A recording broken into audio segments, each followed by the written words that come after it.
দর্শক আসসালামু আলাইকুম, স্বাগতম এখনকার এই আলোচনায়। সাথে আছি আমি মাসুদ রানা। দর্শক, এবার ইসরায়েলের প্রধানমন্ত্রী বেনিয়ামিন নেতানিয়াহুকে নিউ ইয়র্কের মেয়র জহরান মামদানি তাকে গ্রেপ্তারের জন্য সকল রকমের প্রস্তুতি তিনি গ্রহণ করেছেন।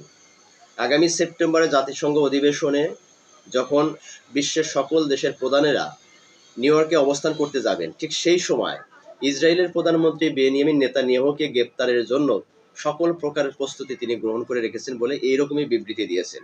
এই ঘোষণার পরে আগামী দিনে ইসরায়েল এবং যুক্তরাষ্ট্রের যে কূটনৈতিক সম্পর্ক, এই সম্পর্কটা কোথায় গিয়ে থামবে সেটি এখন বিশ্লেষকদের মতামত।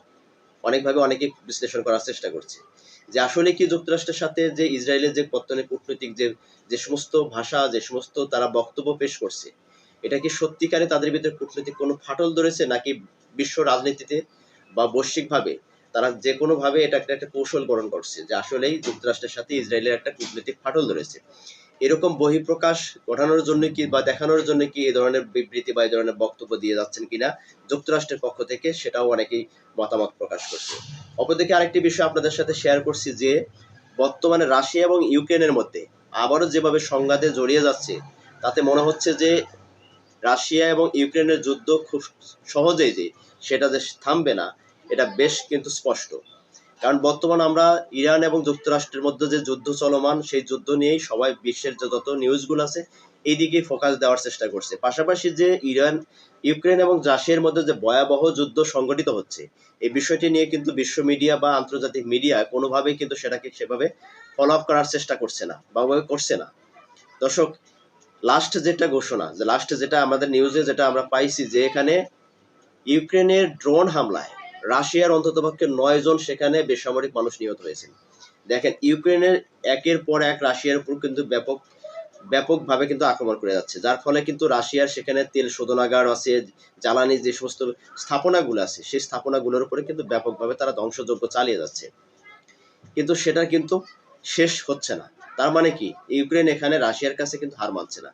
দর্শক, আজকে এই বিষয়গুলো নিয়ে আপনাদের সাথে ভিডিওতে বিস্তারিত আলোচনা করবো যে আগামী দিনে আসলে রাশিয়া এবং ইউক্রেনের যুদ্ধের শেষ কোথায় গিয়ে থামবে, এবং আদৌ কি রাশিয়া কি ইউক্রেনকে যুদ্ধ পরাজিত করতে পারবে, নাকি রাশিয়াই পরাজিত হচ্ছে, এরকম অবস্থান আমরা আপনাদের সাথে ভিডিওতে আলোচনা করার চেষ্টা করবো। পাশাপাশি যেটা বলতেছিলাম প্রথমে, যে হঠাৎ করে ইসরায়েলের প্রধানমন্ত্রী বেনিয়ামিন নেতানিয়াহুকে গ্রেপ্তারের নির্দেশ কেন দিচ্ছে নিউ ইয়র্কের মেয়র মামদানি, এই বিষয়টি আপনাদের সাথে মানে বিস্তারিত আলোচনা করার চেষ্টা করবো। দর্শক, মূল আলোচনা যাওয়ার আগে আপনাদের কাছে রিকোয়েস্ট করবো, যারা চ্যানেলে নতুন তারা অবশ্যই চ্যানেলকে সাবস্ক্রাইব করে পাশে থাকা বেল আইকন চেপে রাখবেন, এবং যদি আপনাদের ভিডিও সম্পর্কে মতামত থাকে কমেন্টস করবেন, ভালো লাগলে লাইক দিবেন, শেয়ার করবেন।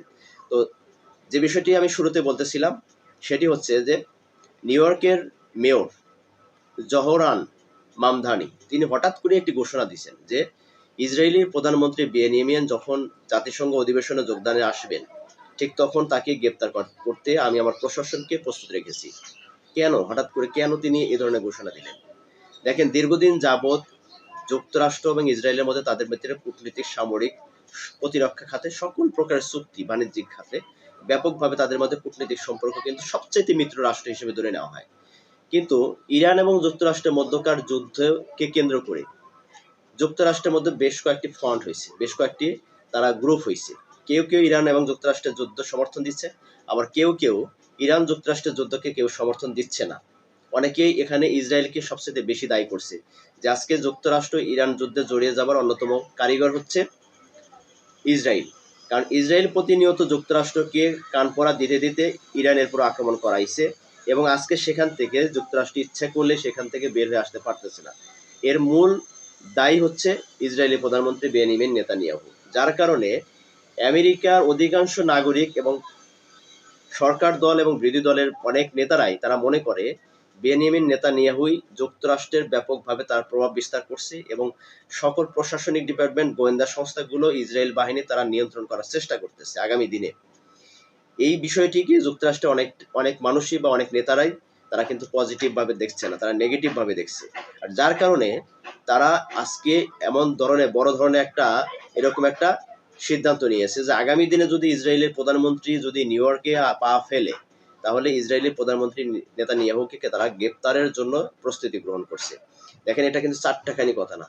একটা রাষ্ট্রের প্রধান যখন একটা শহরে আসবে, সেই দেশের একটা প্রোগ্রামে, আন্তর্জাতিক একটা প্রোগ্রামে অ্যাটেন্ড করার জন্য, অর্থাৎ জাতিসংঘ অধিবেশনে অ্যাটেন্ড করার জন্য সেখানে আসবে, সেই মুহূর্তে যদি তাকে গ্রেপ্তার করা হয়, তাহলে সেই গ্রেপ্তারটা আসলে কতটুকু দায়িত্বশীলতার মধ্য দিয়ে যাবে, অথবা কতটুকু আসলে সেখানে দুই রাষ্ট্রের কূটনৈতিক সম্পর্কটা সেখানে বজায় থাকবে। দেখুন, আমরা যতটুকু জানি, বিশ্বের ভিতরে সবচাইতে মিত্র রাষ্ট্র হচ্ছে দুটি একে অপরের, যুক্তরাষ্ট্র এবং ইসরায়েল।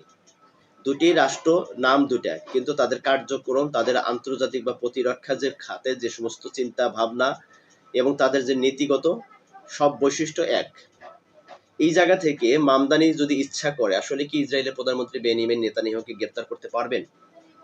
এটা কি নিউ ইয়র্কের মেয়র হিসাবে তার সেইটুকু সামর্থ্য বা সেইটুকু মানে ক্ষমতা, অথবা আইনিভাবে সেটিকে সে সফল করতে পারবে? দেখেন, অনেক বিশ্লেষকরা অনেকভাবে মতামত প্রকাশ করছে। কেউ বলছে যে তার যে আঞ্চলিক যে আইন আছে, অর্থাৎ একটা প্রদেশের মেয়র হিসেবে তার যে আইন আছে, সেই আইন হিসেবে যে কোনো অপরাধীকে সে গ্রেপ্তার করতে পারে, সেটা দেশি এবং বিদেশি। কিন্তু কেন্দ্রীয় সরকারের পক্ষ থেকে একটা রাষ্ট্রের প্রধানকে যখন ইনভাইট করা হবে, তখন ওই সরকার প্রধানকে গ্রেপ্তার করার মতো সক্ষমতা হয়তো সেটা মেয়রের থাকবে না। কারণ কেন্দ্রীয় সরকার যেটা হ্যান্ডেলিং করবে, সেটা মেয়রের আঞ্চলিক আইনের কাছে, সেটা আঞ্চলিক আইন দিয়ে বা তাদের যে প্রাদেশিক আইন আছে সেই আইন দিয়ে সেটাকে তারা কার্যকর করতে পারবে না।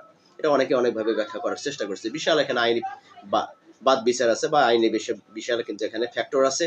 তো আমার মনে হচ্ছে যে মামদানি যতই ইচ্ছা করুক বা যতই রকমের হুঁশিয়ারি দিক, ইসরায়েলের প্রধানমন্ত্রী বেনিয়ামিন নেতানিয়াহুকে নিউ ইয়র্কে অবস্থান করলে সেখানে সহজেই যে গ্রেপ্তার করতে পারবে, এরকম কিছু আমার কাছে মনে হচ্ছে না। বিষয়টা হয়তো বা এখানে বিশৃঙ্খলার সৃষ্টি হবে, কারণ আমেরিকার অনেক পার্সনই এখন ইসরায়েলের প্রধানমন্ত্রী বেনিয়ামিন নেতানিয়াহুকে কিন্তু পছন্দ করে না, ঘৃণা করে। যার কারণে তাদের একটি কথা হচ্ছে, তাদের মধ্যে একটা প্রচার হচ্ছে যে আমেরিকার গোয়েন্দা সংস্থা থেকে শুরু করে প্রশাসনিক সকল ডিপার্টমেন্ট এবং সরকারের অনেক গুরুত্বপূর্ণ সেক্টরগুলো ইসরায়েলি গোয়েন্দা সংস্থা তারা তাদের নিয়ন্ত্রণে নেবার চেষ্টা করতেছে, এবং কিছু কিছু সেক্টরে তারা নিয়ন্ত্রণ নিয়েও ফেলেছে।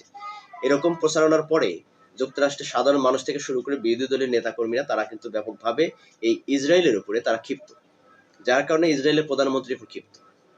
আর এর জন্য ইসরায়েলের প্রধানমন্ত্রীকে গ্রেপ্তারের মতো একটা দুঃসাহসিকতা বা এরকম একটা মানে কি বলবো, যেটাকে একটা মত পার্থক্যর মতো একটা মানে তর্ক বিতর্ক একটা তুলে ধরেছে মামদানি। তো যাই হোক, আগামী দিনে এই পরিস্থিতি আসলে আসবে কিনা সেটা নিয়ে অন্য চিন্তা ভাবনা, সেই অবস্থান যদি আসে সেটা আমরা তখনই আমরা দেখতে পারবো। কিন্তু আমি পাশাপাশি যে আপনাদের সাথে ভিডিও শুরুতে আরেকটি কথা বলেছিলাম যে আমাদের ইরান এবং যুক্তরাষ্ট্রের মধ্যকার যুদ্ধে ইউক্রেন এবং রাশিয়ার যুদ্ধের যে পরিস্থিতি বর্তমানে, সেটা কিন্তু অনেকেই কিন্তু ভুলে গেছে, বা বিশ্ব যে মিডিয়াগুলো আছে সেগুলো কিন্তু সেভাবে ফোকাস করে না। কিন্তু আসলে কিন্তু ইউক্রেন এবং রাশিয়ার মধ্যে বর্তমানে যে ব্যাপকভাবে সেখানে কিন্তু হত্যাযোগ্য, ধ্বংসযোগ্য বা ব্যাপকভাবে যুদ্ধ কিন্তু সেখানে শুরু হয়েছে, কিন্তু এই বিষয়টি কিন্তু ফোকাস পাচ্ছে না।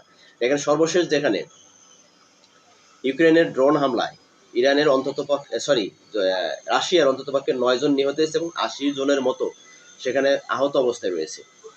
আজকে যে ইউক্রেনে এই যে ড্রোন হামলা, তারা কি করতেছে, রাশিয়ার তেল ডিপোগুলো এবং দেশটির বৃহত্তর যে অনলাইন যে খুচরা বিক্রেতা ওয়াইজ বেরিজের হ্যাঁ ওয়াইল্ড বেরিজের 2টি গুদাম ক্ষতিগ্রস্ত করে দিয়েছে।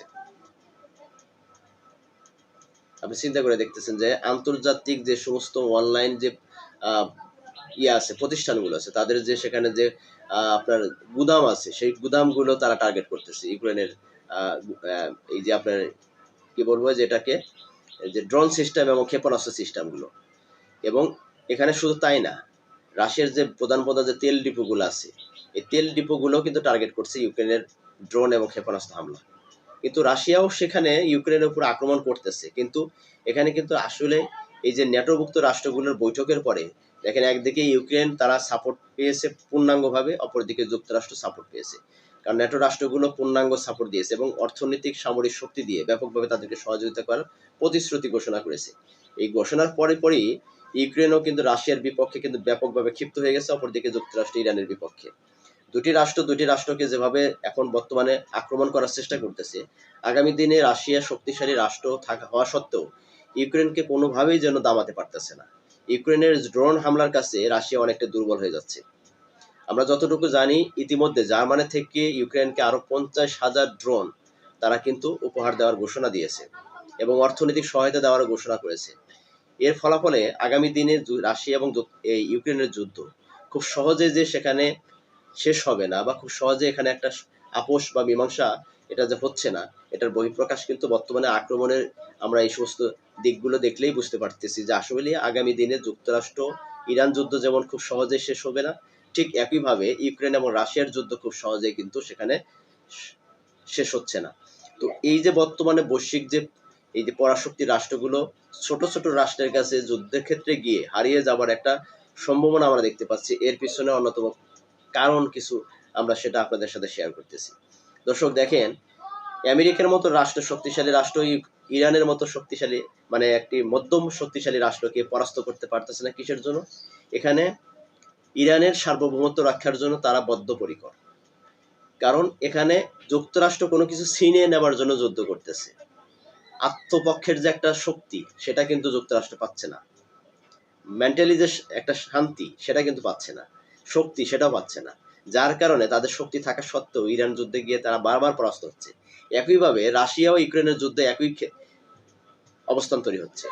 কারণ একদিকে যেমন ইরান তার সার্বভৌমত্ব রক্ষা করার জন্য তিনি তার জীবনের শেষ রক্তের বিন্দু দিয়ে হলেও তার দেশকে রক্ষা করার প্রতিশ্রুতি নিয়েছে, অপরদিকে রাশিয়া ও ইউক্রেনের যুদ্ধে ইউক্রেনও ঠিক একই কাজটি করছে, যে রাশিয়ার হাত থেকে বাঁচার জন্য তারা তাদের সার্বভৌমত্ব রক্ষার্থে তারা জীবনের দিতে প্রস্তুত, এবং তাদের যে শরীরের শেষ রক্তবিন্দু থাকা সত্ত্বেও মানে থাকার পরেও তারা কিন্তু এই যুদ্ধ কিন্তু তারা কিন্তু সবসময় নিজেদেরকে ওভাবেই প্রতিষ্ঠিত করবে বা ওভাবেই প্রতিরোধ গড়ে তুলবে, এরকম প্রতিশ্রুতিবদ্ধ কিন্তু তারা। যার কারণে এখানে রাশিয়ার মতো একটি বিশ্ব পরাশক্তি রাষ্ট্র, যারা নাকি ইচ্ছা করলে ইউক্রেনের মতো একটা রাষ্ট্রকে অনলি 7 দিনের মধ্যে পরাস্ত করতে পারত, কিন্তু এখন পর্যন্ত আজকে 4.5 বছর 5 বছর প্রায় হয়ে যাচ্ছে, এই দীর্ঘ সময়ের মধ্যেও এখনো রাশিয়া ইউক্রেনের যুদ্ধে কিন্তু এখনো চলমানই আছে। এখন পর্যন্ত ইউক্রেনকে আলোচনার টেবিলেও বসাতে পারেনি এবং পরাস্ত করতে পারেনি। তো দর্শক, আপনারা কি মনে করছেন যে আসলে এই যে দুটি রাষ্ট্র, বড় শক্তি রাষ্ট্র দুইটা ছোট ছোট রাষ্ট্রের সাথে যেভাবে যুদ্ধে জড়িয়ে গেছে, এখানে মূল কারণটা কি? একজনে হচ্ছে আগ্রাসন, মানে কোনো কিছু দখল করে নিয়ে আসা, আর আরেকজন হচ্ছে তার নিজস্ব সার্বভৌমত্ব রক্ষা করা। এই দুটি নিয়ম নীতি থেকে আসলে পরাস্ত হওয়া বা না হওয়ার বিষয়টি কাজ করছে। দর্শক, আপনাদের মতামত কি, যে আসলে কি তাই? নিজের সার্বভৌমত্ব রক্ষা করার জন্য যতটুকু দুর্বলতা থাকে, যদি সার্বভৌমত্ব রক্ষা করার প্রশ্ন আসে সেখানে সেই দুর্বলতাটা ঠিক দ্বিগুণভাবে শক্তিশালী রূপান্তরিত হয়। আর অপরদিকে যদি কোনো কিছু ছিনিয়ে নেবার চেষ্টা করা হয়, যত শক্তিশালী হোক না কেন তার ভিতরে দুর্বলতা কাজ করে। আপনারা কি এই যুক্তির সাথে একমত কিনা? দর্শক, আপনাদের মতামত কমেন্টস করবেন, ভালো লাগলে লাইক দিবেন, শেয়ার করবেন, মতামত থাকলে অবশ্যই কমেন্টস করবেন। আবারও বলছি, যারা চ্যানেলে নতুন দয়া করে তারা চ্যানেলটাকে সাবস্ক্রাইব করে পাশে থাকা বেল আইকন চেপে রাখবেন। ধন্যবাদ সকলকে এতক্ষণ থাকার জন্য।